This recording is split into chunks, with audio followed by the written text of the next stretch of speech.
Hi, I'm Sharon Winsmith, a tax attorney, active investor, and your go-to resource for proven investment and tax planning strategies.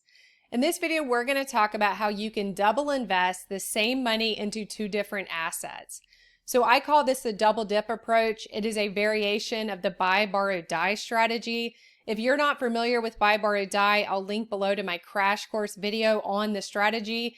You need to understand this strategy. Buy, borrow, die is the best tax planning strategy that you can use. So if you want to get serious about building wealth, you're going to need to understand how buy, borrow, die works and how you can use this strategy as well. So I'm going to walk you through a couple of practical examples where you can see how very wealthy people use this strategy in practice to increase the returns that they're making. So the way that the double dip strategy works is that I have an underlying investment. I'll call that investment one. And then I have another investment that comes across my desk. Maybe it's going to have better returns, or maybe it's just a better opportunity for me. So instead of selling my investment one and paying tax on that gain, I'm going to borrow against investment one and invest in investment two. So this avoids you having to do a taxable sale, and it also allows you to own both assets while accomplishing the objectives you wanted, which was making that secondary investment. So the way this comes up a lot in practice is with stocks. So you might find a more attractive investment than the stock portfolio, but you've got this portfolio of stocks that you've owned for a very long time. I know most of us own stocks, and that's going to have appreciated over time. Unless you're just doing something really wrong with your stock investments, you should have some pretty steady appreciation over time. And that means you're going to have a lot of capital gains tax if you sell those stocks. So what happens is I've got this new investment that comes across my desk, or maybe I've reached accredited investor status or qualified purchaser status, and I've got much better investments that I can make. So what I'm going to do instead of selling my stock portfolio is I'm going to actually borrow against that portfolio and make that secondary investment. So let's say, just for an example, I have $200,000 worth of stocks. I can borrow up to 50% against that stock portfolio and make a secondary investment. So the way we borrow against our stocks is we use what we call an SBLOC. An SBLOC is a securities-backed or securities-based line of credit. And that just means you are taking a loan out from the bank where you have your stock portfolio, and they are using your stocks as collateral on that loan.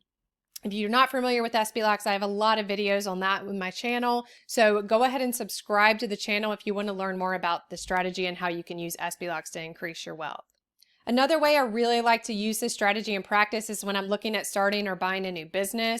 So instead of just immediately going to the bank to borrow 100% of the financing costs that I need to buy that business, I am going to look first to the lowest cost borrowing available to me.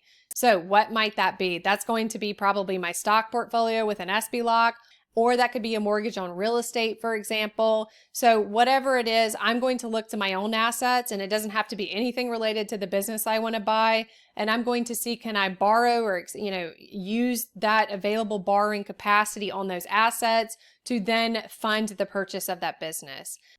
The reason the strategy really works is when the secondary investment returns exceed your interest rate on the loan. So it's important that you understand this. This is really an arbitrage play. You should also get a tax deduction for the interest expense.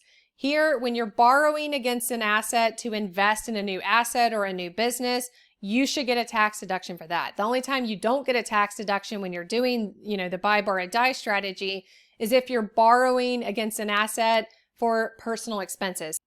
I do want to be clear that the strategy does have risk. Here we are taking on debt. There's always risk associated with that. So all the same risks that apply to the buy, borrow, die strategy are going to apply here. You are using a loan. However, here you can actually lose the same money twice. So if I, borrow against asset one and invest in asset two, both of those could become worthless or, not perform. So you do need to watch out for that. And that is a risk that you are undertaking. Hopefully you understand the ins and outs of the strategy and the investments you're making, and you're making smart investments that are very unlikely to become worthless or not at least perform at expectations. A common question that comes up with buy, borrow, die is, how do you repay the loan? So that depends on how you're using the strategy. If you're borrowing against your stock portfolio with an SBLOC, you don't need to make current interest or principal payments. You can just let that balance sit outstanding indefinitely. However, some people like to let their dividends start to eat into the outstanding balance over time. It just depends on how you prefer to use the strategy. If you're borrowing against a business or real estate or something else, you probably are going to need to make current interest and principal payments on that loan.